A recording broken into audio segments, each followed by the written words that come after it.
I ngā mana o te motu tēnā koutou katoa. Communities across the country are gathering to celebrate Matariki. Around the motu, it's a time of remembrance, reflection and renewal. We'll look at how the country's biggest city is celebrating the event later in the program. Tuatahi, a young rangitane and Ikahoungata woman, Te Ikahoungata Robertson, has just undergone a life-changing surgery to have her whare tangata, her womb, taken out. It comes after almost 20 years of living in pain from the symptoms of Matariki endometriosis. Leigh-Marama McLachlan travelled to Otaki before the operation to hear her story.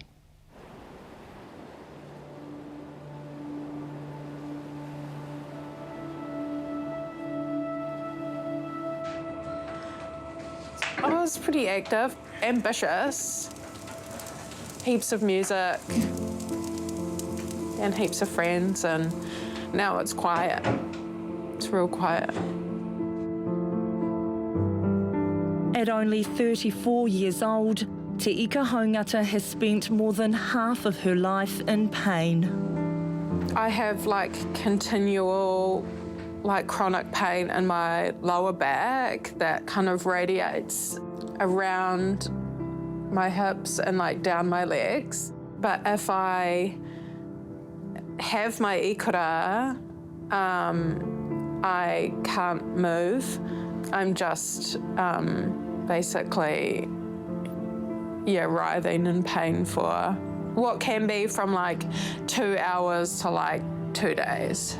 Te Ikahoungata suffers from stage 1 endometriosis. It's where tissue that usually grows on the inside of the uterus starts growing outside of it and in other parts of the body. In her case, the tissue has fused both her bowel and an ovary to her uterus. It's painful and drains her energy. When you have chronic pain, everything else drops. So I pick 3 things in a day to accomplish. You go for a walk? Have a shower, go for a walk, cook dinner. That's it. Growing up in Otago, she was a normal kid, learning to play violin alongside her cousins. But when she turned 15, her ikura began, and so too did the crushing symptoms of endometriosis. I would have bowel movements but pass out on the toilet and have hot and cold flushes in the same time, have severe migraines. I would bleed so badly that I wouldn't be able to go to school. It was so strange because I would go to the doctor when I was quite young, but they never diagnosed it as endometriosis. It was just bad periods, which is still a thing that they say now for people with endometriosis. It's been 20 years of trying countless medications, therapy and treatments, changing her diet, but the pain has only got worse. So what have we got here? But this is the contraceptive phase, so Brevanor, which is what I've been on for 3 years now. I take 300 mg of gabapentin every night. At one stage I was on 2,000 mg of that, but I was unable to do anything. I take CBD prescribed through a cannabis clinic.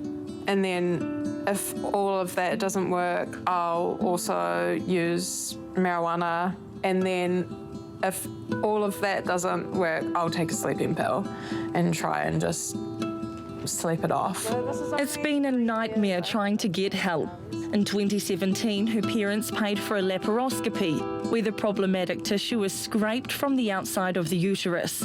But it doesn't stop it from growing back. The pain is described as someone jumping up and down on her ovaries with ice skates or slow daggers. Your life comes down to these pieces of paper and they don't really say much about you, apart from your NHI number and your symptoms that generally aren't correct, so. It's not very personal. Nah. If you're doing other therapeutic things to help yourself, they're just the fact that I use CBD and medicinal marijuana. The pain clinic in Wellington, it says in their letter, they denied the they don't have any research about it. What was your experience dealing with the health system? Heinous. Like, I would almost class it as a form of like abuse. Yeah, just heaps of denial from the people that work in the medical system. And when you are alone batting for yourself, it's so scary and painful having to stand up to people that have way more education and way more privilege than you do.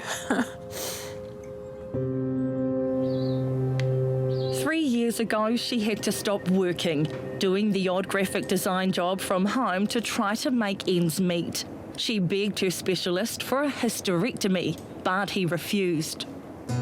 So then I started fundraising for my own hysterectomy. You were going to go private? Yeah. I was sick of waiting. A hysterectomy won't stop the endometriosis, but it will stop her periods, which is when she's in the most pain. But a private surgery can cost more than $15,000. However, in March this year, the health system did a U-turn and granted the procedure. I felt really heard, which was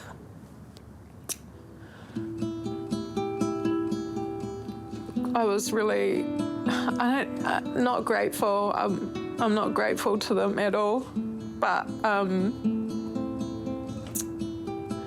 I felt relieved that like finally my fight within this system was over. Te Ikahoungata's story is not unheard of. Dr. Sarah Corbett says women do fall through the cracks.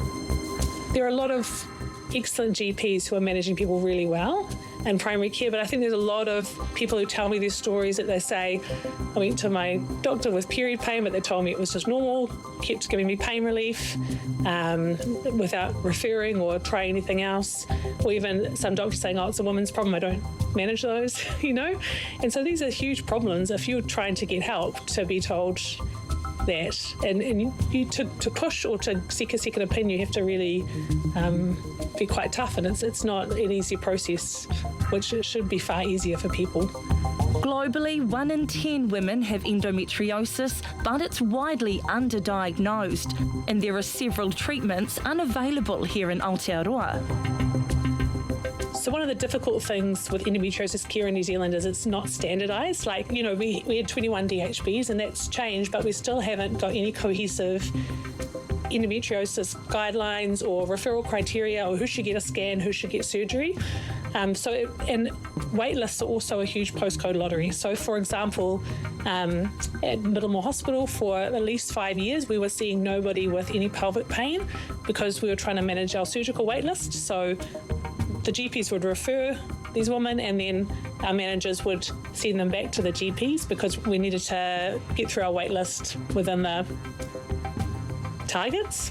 And I worry that this is going to happen more and more. This is happening currently in Waitemata and Christchurch. This is currently happening for people there with pelvic pain. They're not getting seen, even if they definitely should be. So really, depending on where you live, it can be very different, even with Te Whatu Ora being a national service at the moment. So this is my tiny whare, and this is the first wall that got built last night. Big living space and even bigger cooking area for the chefs, and then we're going to drag it up to the end of the gorge, go for some peace and quiet in the bush. Hi, girls. Oh, kia ora. Come and meet the girls. This is Pumpkin. Kia ora, Pumpkin. She is our milking Jersey. With the reality of being unable to work, Te Ikahoungata is preparing for a downsized future.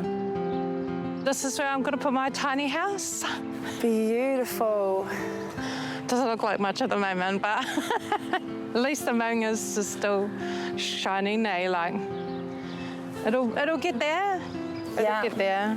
You'll be able to be sustainable. That's it. That's it, hey? Like, to not have to depend on the government, really, more than I have to anyway, which I have to. What does it mean to you to get this hysterectomy? Yeah, it's like... It's really annoying and heartbreaking. I actually just read someone just put a story out. She mentioned in it that the pain of not becoming a birth mother is the pain of not becoming an ancestor.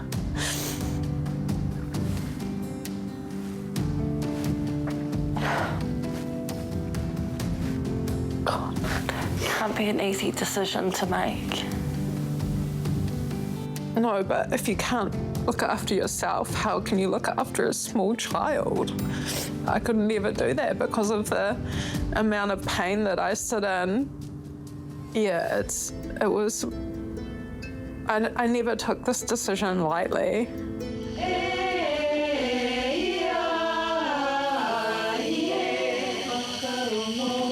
In 2021, she got her moko kauai, a symbol of strength and endurance.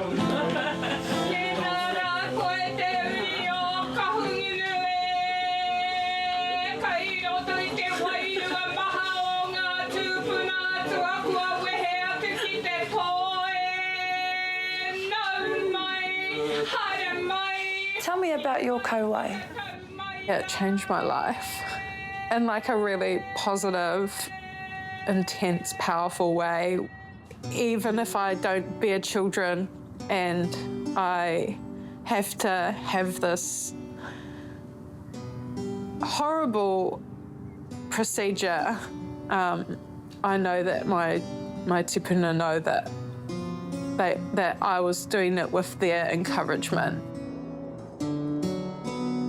It makes me feel like I just want to look after other Māori in the health space and be an advocate for them because I had no one going through and I feel like once I got my face marked, I was like, okay, I do have other people, like they are all behind me. I walk with them always.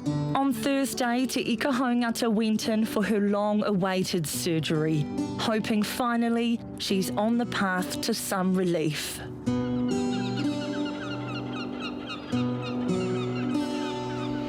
O ngā mihi aroha ki a koe te wāhine tō te Ikahoungata. Kei te mohi au te mamai, I understand the pain of endometriosis and understand what you have gone through. So ka nui te mihi, ka nui te mihi. Paki hoki mai anō rā. The skies may be cloudy with rain and the significant stars sometimes hard to see, but Matariki events have begun throughout the country. In Tamaki Makaurau, Auckland Council has launched a 20-day program called Matariki Ki Te Manawa. The heart of the city is alight day and night with contemporary and traditional Māori culture. Matariki is being celebrated with workshops, storytelling sessions and new neon art installations to educate, entertain and raise awareness for te tauhou Māori. Here's Jodi Ihaka. Matariki Ki Te Manawa, in the heart of Auckland City, it's shining. The biggest city in Aotearoa has begun the biggest ever celebration of Matariki. At first light, iwi Māori friends and whānau will gather to acknowledge the significance of Matariki, and that'll happen all throughout Aotearoa. Here in Tamaki Makaurau, the Auckland City Council has celebrated Matariki for 20 years. This year, they've created a 20-day event that shines lights and shares the magic of Matariki. He rehu Matariki, he rehu kuwa ngā whetū tapu o te tau, he rehu te ikanui o te rangi ki te kate a tāne. Ngāti Whātua has worked in partnership with the council to enable the heart of the city, reflecting tikanga Māori and illuminating the connectivity of culture. All of those things come from this thing that I call AI. That's actually what the council wants a relationship with. It thinks it needs to help a victimised collective. Now it's realising it's no longer about that. It's seeing the innovation, it's seeing the manifestation of that intellect into beautiful artworks, into strategies for how you develop infrastructure. You know, Te Ao Māori was always there. It's just now you've seen an interest outside of Māoridom, and so that's the reason why it's becoming kind of more liberated. Eric represents the Auckland Council. He's the curator of a tikanga Māori event that's for all cultures. He's brought all the Matariki entertainment and educational events together. He's experienced, having curated major multicultural experiences, such as the Indian festival Diwali, the Chinese New Year, and now Matariki. We start thinking about these at least 6 months in advance, but of course we're also thinking the following year as well. Matariki has certainly grown in Auckland almost exponentially. The growth from what it was as a localised community event to organisations, to institutions, and now being ratified as a public holiday has seen the whole program, the whole festival just recognised broader and broader. And yeah, we're really happy to be part of it. Eric understands culture. He was born in China and grew up in Wellington. After 16 years with the Auckland Council, he says the evolution of Matariki Festival has been educational, informative and entertaining for all. Professionally and personally, I feel really privileged to be able to add value to the events, to the programs and the planning. And the growth of it has enabled lots of people to start thinking long-term about how they want to celebrate Matariki as well. Our Māori is all a way of life. There's nothing done in isolation. We do business and spirit and everything together. At the heart of the festival, Auckland will shine with immersive night sky experiences, street entertainment, traditional Māori games and music. The council commissioned Māori artists to provide contemporary installations. This is the Infinity Room by Auckland artist Tuhirangi Blair. It's one of the many art installations around Auckland for Matariki. The installation here is called Tūrama, which speaks to the history of the Horetu stream that used to flow down the Queen Street Valley. But the colour palette that the council uses for branding and so forth is the dark blue, dark sky, but also the orange, which is around sunrise. And so you'll see that reflected in the Matariki theme that we've got here in the city centre. There's a lot of illumination going on, and we've got some amazing art installations up already. Matariki Festival also features workshops to have a go at weaving. There's lunchtime big screen entertainment in Aotea Square and informative stories about the Matariki cluster and descriptions and importance of each star. I guess the illumination is a metaphor for about understanding, for sharing, for gaining new knowledge, and so many of those programs provide all of that. Matariki is expected to appear at dawn by June the 29th. The council created content like this that shows artists behind the scenes. After the 20-day festival, the new artwork will remain in the city for 5 years or more as a reminder of the importance of Matariki. Ko te wā, wāhine ka atata, he puna, marua po. Whakapiri mai anō to the East Coast now, and an opportunity to hear from a young singer-songwriter whose upbringing i te ao Māori has helped to shape who she is and lead her into a pathway of te ao Puoro. With a bit of guidance and encouragement from another local musical legend, her career is going from strength to strength. Edina Smith caught up with Raiha Moetara in her hometown of Turanganui, Kiwa, as she filmed the music video for her latest single called They Don't Know.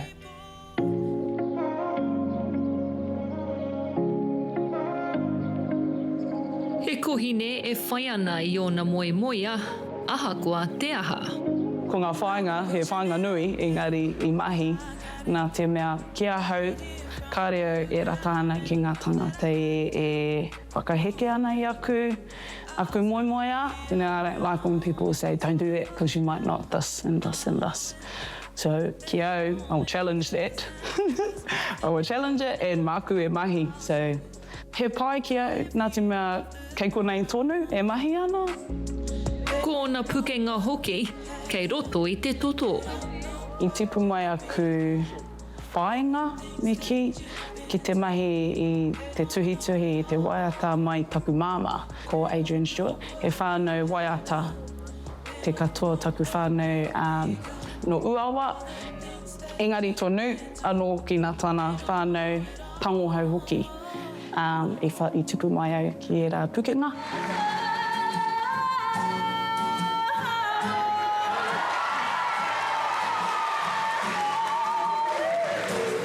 E whai ana ia I te tauira a tōna kōka a Tony Stewart.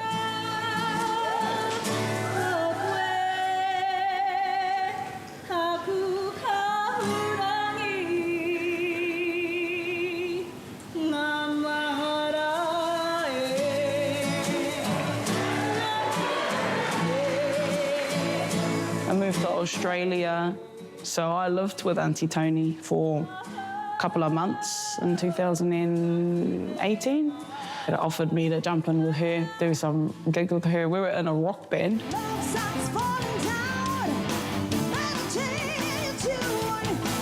Which I didn't realise I was going to be a rock singer. And now I've done rock.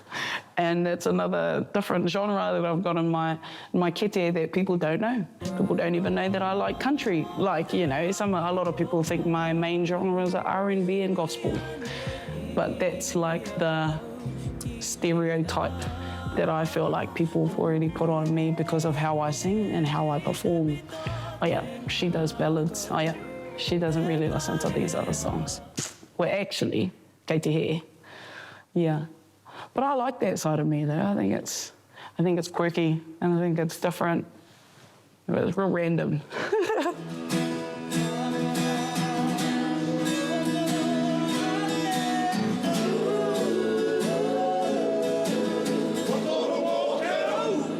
I nā nei, ko Raiha tērā hei manu takitahi o tana kapa atu te manawa maurea.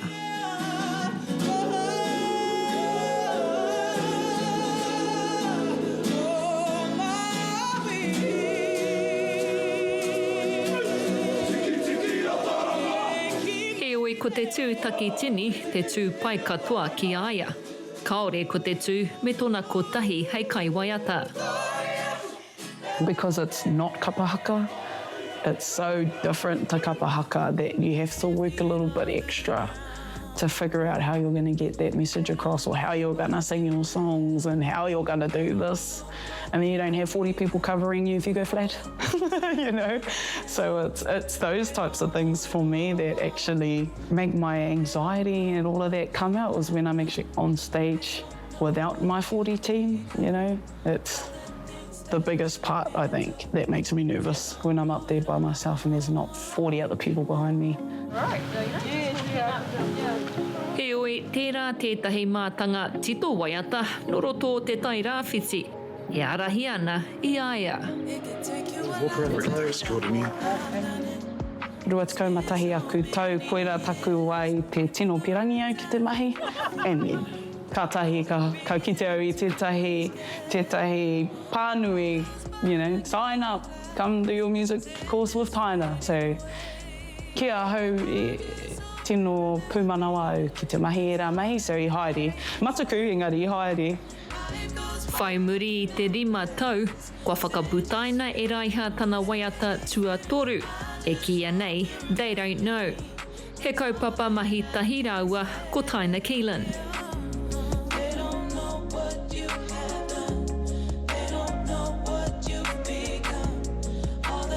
He always sees my perspective in the song and then he'll put in his perspective and then we'll sort of just work around it that way. So it makes it easier. And I think that's how we've been working since I first met him. And I love it. I love that way of working because it doesn't make me feel so nervous or anxious, or I feel like I've got not enough good work, you know. Tell me about the inspiration behind the song and what messages it brings out. It speaks to me about the sides of me that nobody actually knows.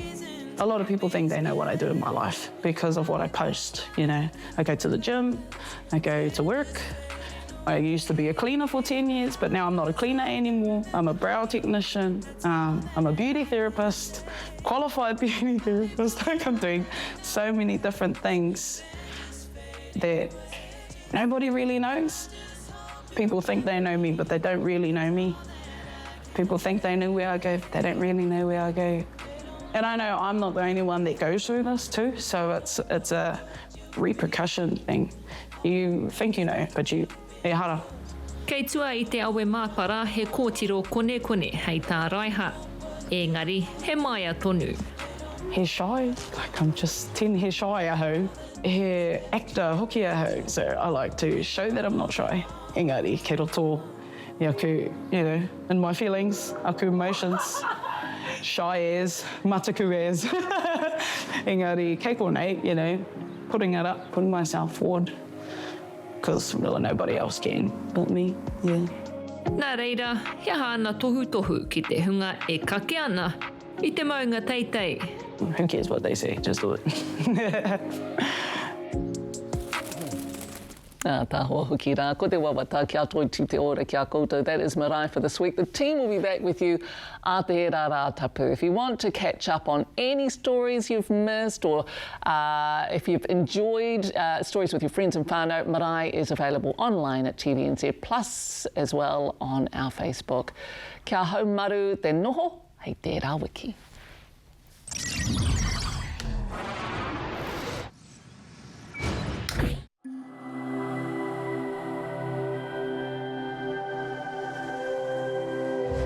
Ko te reo, te take.